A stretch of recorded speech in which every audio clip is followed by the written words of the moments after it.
Did I just kill myself? Oh no.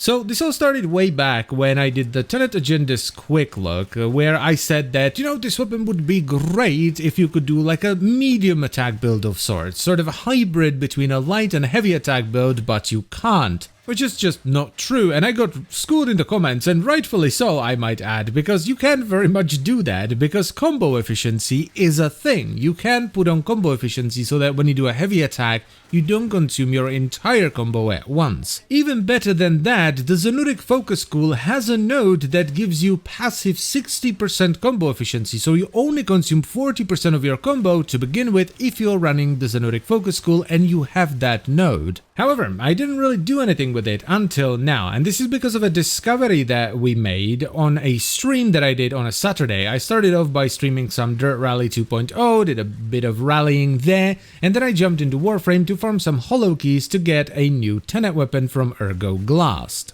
Once I got a build on it, I took it into the simulacrum, and this is where the discovery happened. So, when I hit the enemy, I've noticed that I was getting 3 combo hits with this strike, and 2 combo hits with this strike. This is something that I've never noticed before, because generally when you're doing melee stuff, you're slashing multiple enemies at once and you're not necessarily watching your combo counter go up. Now initially, we thought this was because I was slashing through multiple sort of body sections of the enemy, so I was going through the head, through their body, and then hitting one of their legs with the downward strike, and I was hitting their arm and their body with the side swipe. But then someone actually explained it in the chat, and it blew my mind, and it blew the mind of pretty much everyone else in the chat as well, because the amount of combo you get per hit depends on the damage multiplier of that specific hit. So if you hit an enemy with a strike that does 300% damage, it doesn't just do 300% damage, it does 300% damage while simultaneously giving you 3 combo hits.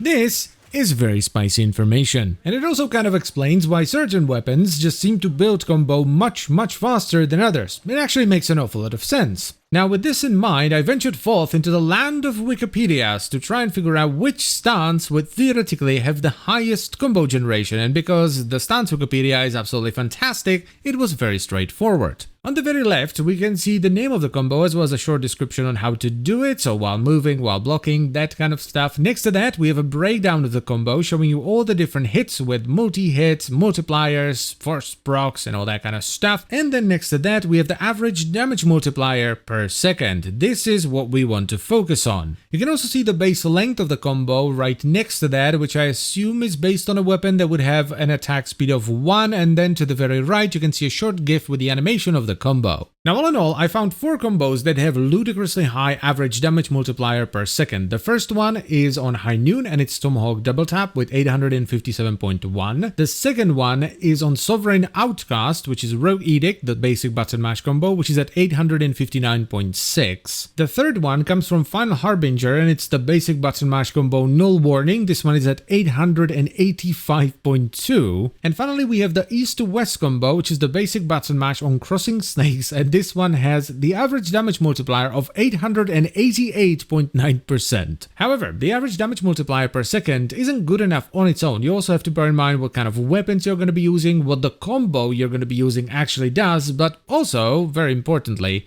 what the heavy attack on that stance does. And with that in mind, I immediately scrapped East to West because the heavy attack doesn't really do anything and the combo itself is not great. It doesn't really do anything aside from having high damage multiplier. And I also decided to ignore Tomahawk Double Tap from High Noon because while yes, Gunblades have really good heavy attacks, the combo itself is terrible because it starts off with a slam which will most likely knock the enemy away from you so you don't get the following hits. This leaves us with Rogue Edict on Sovereign Outcast, which is a stance for Tonfas, and that's because the heavy attack has forced slash procs on it, and Null Warning on the Final Harbinger, and this is because of the heavy attack mechanic on the Tenet Agendas. For the Tenet Agendas, I ended up running this build with Final Harbinger of course, then Amalgam Organ Chatter, Focus Energy for even more combo efficiency, then Virulent Scourge which combines with Focus Energy into Corrosive, Killing Blow for the heavy attack damage and wind up, Gladiator Rush for combo duration since I can't run Naramon, and I wanted to squeeze in a little bit more crit, Berserker Fury for attack speed because I still need to attack fast to rebuild my combo, and then Sacrificial Steel and Pressure for a ton of crit and damage.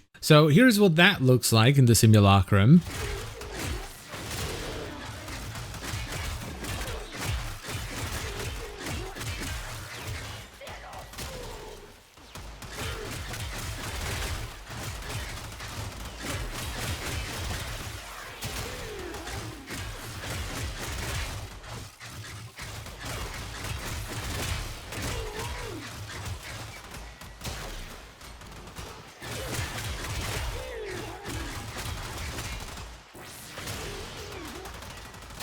It's pretty good, though it's not perfect because you will lift the enemy towards the end of the combo, and if you hit them after that, they will fly away. Now for the second Sovereign Outcast setup, I went with Kronen Prime. So we have Sovereign Outcast, Sacrificial Pressure and Steel for the damage and crit. Then we have Amalgam Organ Shatter for the crit damage and wind up, Berserker Fury for the attack speed, Virulent Scourge and Vicious Frost for viral end status. Then I went with Reflex Coil for the additional heavy attack efficiency, and this is because I didn't want the electricity in there from Focus Energy, and I topped it off with Drifting Contact for combo duration and a little bit more status. Now while this one doesn't look quite as flashy as the setup on the Tenet Agendas, it is infinitely stronger. However, it's kind of hard to see because of the way the heavy attack works. You move forward a lot, so the enemy usually dies behind you.